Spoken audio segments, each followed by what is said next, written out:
පසුගිය පැය 24 තුළ යුක්‍රේන යුද්ධ පෙරමුණේ සටන් 173ක් සිදු වූ බව යුක්‍රේන හමුදාව පවසනවා.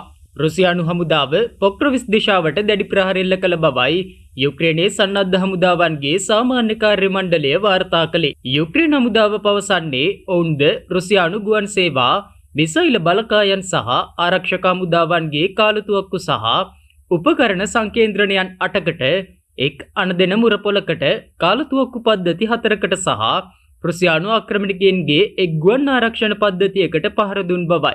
යුක්‍රේනයේ පූර්ණ පරිමාණ ආක්‍රමණය ආරම්භයේ සිට මේ දක්වා රුසියාවට හමුදා සමාජිකින් 9,86,000කට වැඩි පිරිසක් අහිමි වී ඇති බවයි යුක්‍රේන හමුදාව පැවසුවේ.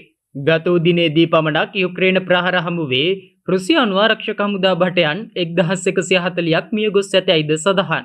ඊට අමතරව ගත වූ පැය 24 දී යුක්‍රේන හමුදාව එල්ල කළ ප්‍රහාර හමුවේ රුසියානු හමුදාවට අයත් යුද ටැංකියක්, සන්නද්ධ සටන් වාහන 2ක් සහ කාලතුවක්කු පද්ධති 35කට හානි සිදු ඇතැයි පැවසෙනවා.